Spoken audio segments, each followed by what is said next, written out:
Des fois, je rentrais même pas chez moi, j'allais en cours direct du carré. Donc, c'était pas très... on avait, je devais pas sentir bon la pause, mais ouais.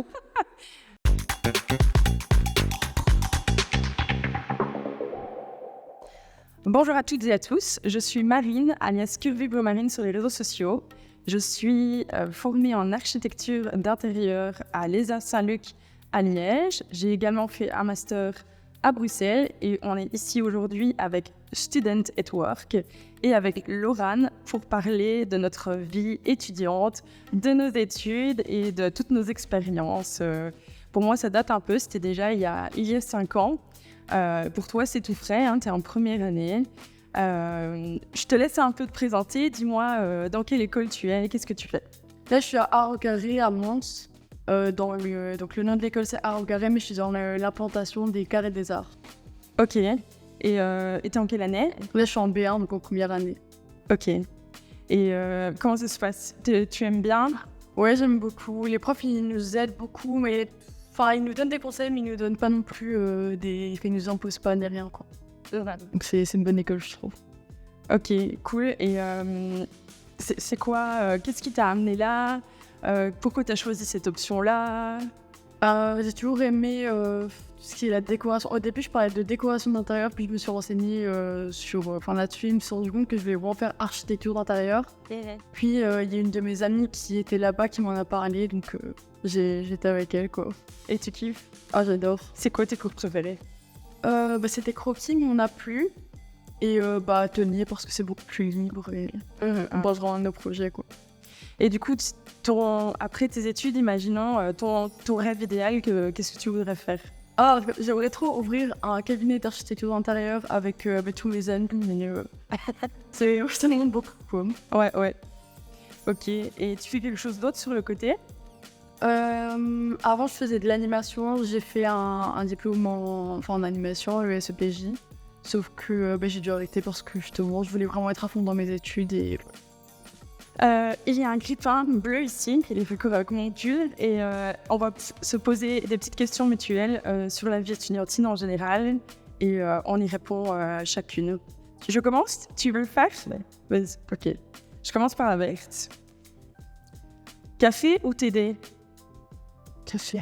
Café, t'es pas très sorteuse? Non, ça dépend. C'est quoi? Si c'est vraiment la sortie de l'année que tout le monde y va, je vais faire aller, je fais une exception. T'es plutôt introvertie? Moi, pas forcément, mais j'aime bien rencontrer des gens, mais dans les endroits plus... Les plus fermés, plus intimes. Ouais, voilà. Ben moi, à l'époque, TD, aujourd'hui café. Quand j'étais plus jeune, j'ai fait mon baptême étudiant à la Luxe, à Liège. Et j'aimais vraiment bien ça. Ça m'a bien aidé à m'introduire dans les cercles, etc. Et faire des nouvelles rencontres. Mais aujourd'hui, j'ai 30 ans. Plutôt café en terrasse. Ou un spritz apéro. Normal. Voilà. Raté ou triché? Raté. Ah ouais? Ouais, raté. Jamais triché, ça sert à rien. Ouais, ça dépend. C'est-à-dire...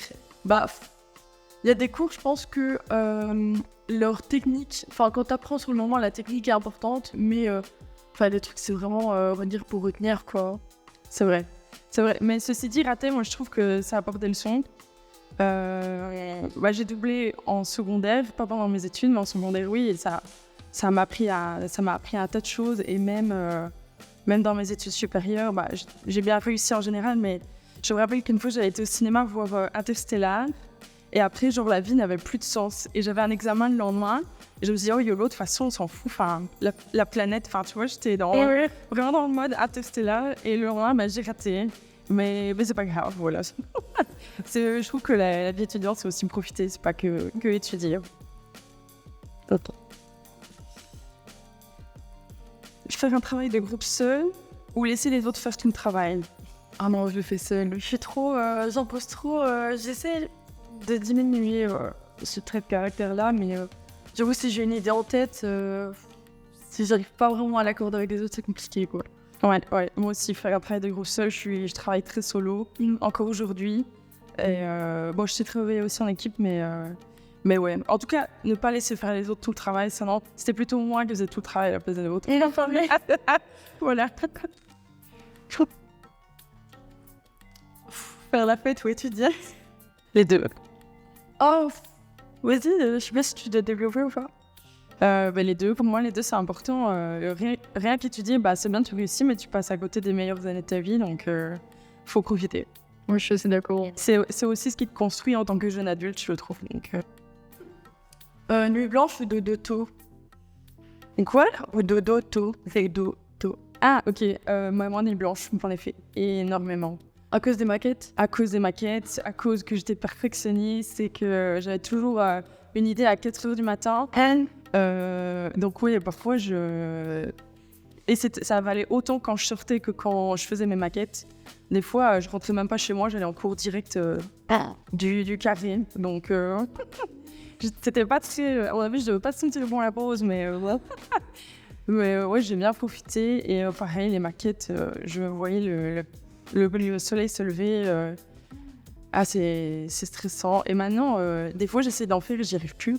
À 1h, 2h, je suis morte. Je ne saurais plus faire ça. Je sais pas comment j'en ai fait autant. Moi, je sais pas. Je dirais de tout. Enfin, si j'ai une soirée le lendemain, je vais faire de tout comme ça. Après, je peux faire les blanches, en fait. Ok. Ok, on attaque les bleus. C'était j'ai bien compris. Alors, c'est quoi ton histoire la plus drôle en côte? C'était il y a 2 jours. En gros, j'espère qu'il le verra pas, mais on a une belle vitrine qui est dans la cuisine et en fait, il y en a un, mais il a 40 ans, mais il est en... Enfin, c'est pas un code étudiant, c'est plus un truc Halloween, je sais pas expliquer. Et du coup, il se mettait juste devant pour fumer sa cigarette et à un moment, il referme la baie vitrine derrière lui. Donc moi, je dis à mes autres colocs, je peux pas, vraiment, je peux pas me lui voir, je l'aime pas. Et c'était ouvert. C'était contre, mais moi je me dis sûrement ça va, il a pas entendu, puis juste après il parlait et tout, et il commence à s'introduire dans la conversation, je fais mon Dieu, j'espère qu'il a pas entendu. Mais normalement ça va. Oh, ça va, c'est un peu gênant, mais ça va, il oubliera. Si jamais il t'a entendu. Oui, ça va, ouais. Moi, c'était dans mon premier cote. Je faisais une pire soirée. Je crois qu'il était tôt dans la matinée. Et j'avais la chaudière dans mon dressing, en fait. Okay. Et elle a commencé à péter. Donc, il y a mon dressing qui était sous la flotte. Et j'ai dû appeler ma proprio, du coup. Et virer tout le monde, virer tout le bordel, l'alcool et tout pour quand elle arrivait, quoi. Et tout ça, du coup, en 10 minutes, il y a tout le monde qui m'a aidé et tout. Tout le monde s'est barré, s'est vite caché et tout. Et mon dressing était tout niqué. Mais voilà. C'était drôle et en même temps... Mais j'en garde un bon souvenir, c'était marrant. Voilà. À quoi ressemble ton date idéal? Mon date idéal? Ouais. Ma femme actuelle. C'est un peu nul, mais voilà. Et toi? Non, c'est bien. Je sais pas. Je te dis, je suis dans le truc de voyage en ce moment, donc je sais pas, un petit truc... Sur la plage? Non. Oh, ouais, en vrai, la plage, de ouf. Quel a été ton date le plus gênant? Vas-y, commence. Mais je sais pas. Bonne question. Je sais qu'il y a un gars que je fréquentais et puis j'ai eu un souci de santé, j'ai dû aller à l'hôpital. Il n'est pas venu me voir de tout mon séjour et puis après il a voulu essayer de me récupérer. Et c'était un petit bébé waouh, il était allé s'il te plaît, reprends-moi et tout. J'étais mais non, dégage. Voilà. Du coup, c'est à peu près pareil. J'avais été me faire opérer et tout. Et on s'est dit, ouais, tu vas venir me voir et tout. Ah non, je suis en soirée. Ça fait 3 jours qu'il est en soirée. Je fais, ok, tant pis. Ouais, non, ciao. Voilà. Rentrais-tu toujours chez toi le week-end?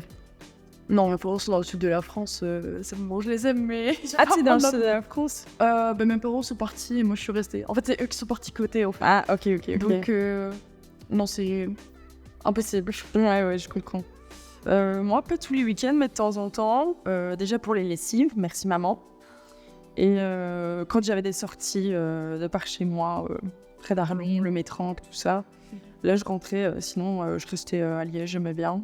Ouais, j'avais un bon équilibre. Comme ça évitait de prendre le train pendant des heures. Ouais, c'est ça. Quelle a été ta plus mauvaise note en examen? 5. Ah ouais? Ouais, sur 20. Je sais plus. Moi, tout ce qui était technique, c'était ma Antis, donc construction, matériaux. Ouais, tout ça, j'étais pas très forte. Alors, en vrai, ça va si on compte seulement en B1, enfin en première du coup. C'est un très souvent, genre. Ça va encore. Oui, ça Très va souvent, moi, c'était ma non, moyenne. Donc, Ah ouais, non, ça va vraiment. Enfin, après, c'est que le premier examen, quoi. Étais-tu une bonne élève hein? Enfin, es-tu une bonne élève? Pour le Q1, j'étais une bonne élève. Pour le Q2, je suis démotivée, là. Ah, c'est vrai que ça vient à la motivation. Première année, j'ai fait la fête. Je suis passée, je crois, avec 60%. Deuxième année, j'étais un peu plus sérieuse. Troisième année, distinction que j'ai eue. Là, j'étais une bonne élève, mais je l'ai pas toujours été. C'était dur. Ça va, ça vient. Ouais, c'était dur. Ah ouais, j'ai dur. mince. Ma année blanche, Ouais, bah. voilà. Ça veut pas dire que t'auras dur, hein. Oui, c'est vrai. Chacun son parcours. Hein. Il faudrait que j'essaye de motiver. Quel est ton snack favori pendant le blocus? Pour les bananes. Ah, J'aime trop les bananes. Je suis très sucre. je sais pas. Je pense que c'est les chips, les greens, c'est. J'avoue. J'ai tout le temps un paquet dans mon arbre. Des crasses, quoi. Ouais, bah ouais. Qu'as-tu appris sur toi-même pendant tes études? C'est que le début, mais que. De toute façon, quoi que tu fasses, tu seras quand même jugé, donc fais ce que tu veux, quoi. Ça, c'est bien vrai. Ouais, apprendre à se détacher du regard des autres. Ouais. Qu'est-ce que j'ai appris sur moi-même? Que j'étais résiliente, courageuse. Parce que comme j'avais redoublé en rénové, je pensais que j'étais peut-être pas une bonne à rien, mais que... Voilà, et non, franchement, pendant mes études, j'ai trouvé déjà que j'étais passionnée, que j'étais motivée, que je bossais bien, qu'on pouvait être content de moi. J'avais pas compris la question comme ça. C'est cool. J'avais pas compris la question comme ça.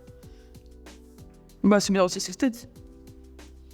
Qu'est-ce que j'ai encore appris sur moi? Que j'étais débrouillarde, autonome, indépendante, autodidacte. J'ai appris plein de trucs sur moi-même. C'était chouette. J'ai découvert une autre Marine. Ouais, bah. Qu'est-ce que tu n'oublieras jamais de tes années d'études? Qu'est-ce que je ne dirai jamais? Que tu n'oublieras jamais. Que je n'oublierai jamais. Bonne question. Les fous rires avec mes colocs. Les tranches de rire avec mes colocs, ça c'était gay. Oui, en master à Bruxelles, j'étais en coloc avec mon ami Lucas, avec qui je suis toujours très proche aujourd'hui. Et c'était une période difficile pour moi à cette époque-là, et tous les soirs on se changeait les idées. Prosecco pastèque, on dansait sur la table à la maison, dans notre quota. Mais tous les soirs on se chauffait, on mettait la musique à fond et on dansait juste pour le plaisir. Voilà. Oh, c'est trop bien. Ça, je garde un petit peu de bon souvenir, ouais. Ok, on attaque les jaunes. Combien d'argent de poche recevais-tu par semaine? En fait, c'est compliqué de répondre parce que, vu que je suis en cote, mes parents ils me donnent pour manger, vu que je retrouve pas le week-end, ils me donnent à chaque fois pour manger, donc je sais pas compter en argent de poche, quoi. C'est mon loyer, c'est ce que je mange, c'est. T'as pas une fourchette, quoi? Non, franchement, ça dépend tous les mois. Parfois, je lui ai dit, vas-y, je vais me faire un petit tatouage. Du coup, j'ai 200 balles qui partent et je dis, tant pis, je mangerai des pâtes. Des pâtes au ketchup, on y revient. Ah non, pas au ketchup. Hein. Ah oh là là. À quoi alors? Au fromage?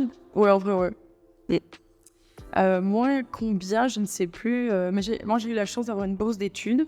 Parce que ma mère habitait au Luxembourg et le Luxembourg est assez aidant. Et du coup, ils m'ont pas tellement aidé. Enfin, ils n'avaient pas besoin de m'aider. Ils m'aidaient quand j'étais un peu en galère niveau maquette, parce que les maquettes, ça coûte cher. Et puis j'avais des jobs d'étudiant pour mes sorties, pour mes loisirs et tout ça. Donc vraiment, je ne saurais pas dire non plus. Donc voilà. As-tu eu de nombreux jobs étudiants? Ah oui, quand même pas mal. Je ne saurais pas les compter, mais j'ai commencé à bosser vers 15 ans. J'ai toujours tout de suite voulu être autonome, indépendante. Je voulais avoir ma voiture. Dès que j'ai eu 18 ans, j'ai eu le permis. Donc je voulais ma voiture, tout ça. Donc ouais, j'ai pas mal bossé. J'ai été vendeuse, j'ai été serveuse.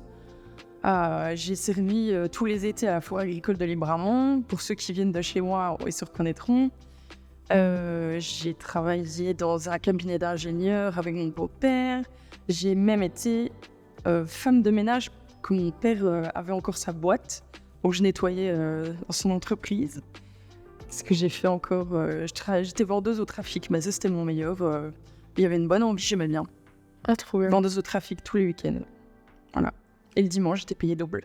C'était cool. Oh, purée, c'est bien ça. Mais perso, pour le moment, j'ai pas eu énormément. Bah, j'ai fait, comme je disais tout à l'heure, l'animation dans les plaines de jeux. Mais comme je dis, j'essaie d'en trouver d'autres et j'espère qu'il y en aurait beaucoup aussi. Oh, ça se trouve. Franchement, si t'es motivée, ça se trouve. Bah, ça se trouve, mais c'est pas question de trouver. C'est question de trouver près de chez moi. Ouais, Parce que je suis un peu reculée du centre, donc si je vais d'enfants, forcément, il y a plein de trucs, mais j'essaie de trouver au plus proche, quoi. Parce que moi, j'ai pas de permis de poids. Ça va venir. Ok. Où as-tu travaillé et pourquoi ce job? J'ai travaillé du coup encore une fois dans les plaines de jeux. C'était dans un village près de chez moi, dans mon école primaire en fait. Et j'ai travaillé là parce que du coup il y avait beaucoup d'enfants que je connaissais. C'était facile, c'était près de chez moi. Puis c'était une plaine qui était agréée par là où je devais faire mes stages et tout ça. Ok. Moi j'ai déjà un peu expliqué où partout j'ai travaillé. Je trafique. J'étais aussi vendeuse dans une petite boutique Blender 02 à Bruxelles. Et pourquoi? Parce que j'avais besoin de thunes. Mais j'essaie aussi de trouver quand même des endroits sympas où j'aimais bien. J'avais trouvé une petite boutique de déco. Il y avait des fringues, de la déco, donc tout ce que j'aime. Donc ça, c'était cool. Pareil, j'ai été vendeuse chez MS Mode. C'est une marque que j'adore et que j'aime toujours. Donc ça, c'était cool aussi. Je pouvais aisément conseiller les clientes vu que moi-même, je consomme les produits. Donc voilà. Quel était ton meilleur ou pire patron et tes collègues? Mes pires patrons et mes pires collègues, ça a été dans la vraie vie, le vrai monde du travail. Pas dans ma job d'étudiant, ça s'est toujours super bien passé. J'ai eu de la chance. Donc, c'était des bonnes amies. Ça, c'est cool. Je crois qu'il y en a un seul où elle me laissait même pas le temps de manger à midi, mais hormis ça, ça allait. Ouais. Et j'ai pas eu... Ah non, j'ai eu la meilleure patronne, c'était dans un autre stage. Et en gros, elle a fait une giga crise d'angoisse. Genre vraiment, c'était juste avant une activité en fait avec les petits. Et j'avais été la voir en disant, écoute, je sais pas du tout comment gérer. Et elle m'a rassurée, elle m'a dit, écoute, t'inquiète, ça va bien se passer. Genre, elle t'a mis à l'aise. Ah ouais, elle m'a vraiment rassurée. Et si elle m'avait pas été là, je sais pas ce que j'aurais fait avec les petits en fait. Donc non, ça m'a vraiment aidée. Ok. Dans quoi dépensais-tu ton argent? Les tatouages, les vêtements, les sorties. Ouais, pareil. Les ongles, je faisais des extensions de cils à l'époque, le coiffeur, les sorties. Et des voyages aussi, j'aimais bien voyager. Je faisais des petits city trips avec mes copines. On est partis à Milan, à Copenhague. Donc ça aussi, ça servait bien. Ah, c'est trop bien ça. J'ai pas fait d'Erasmus, mais j'ai un petit peu voyagé quand même. Ouais, c'est ça, mais c'est difficile, ça coûte cher. C'est pas évident, ouais. As-tu de bons souvenirs de son job étudiant? Enfin, de tes jobs étudiants? Bah oui, du coup, franchement, sur le moment, ça me faisait chier, hein, clairement. Hein. Mais maintenant, avec le recul, franchement, ça m'a quand même appris...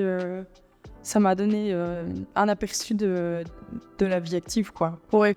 Ça m'a appris à me responsabiliser, à tout de suite avoir une notion de l'argent, une certaine relation à l'argent. Donc ouais, franchement, j'en ai des bons souvenirs. Oh, c'est cool. Bon, je sais pas... j'ai pas forcément mauvais souvenirs, quoi. Je dirais que c'est plutôt neutre.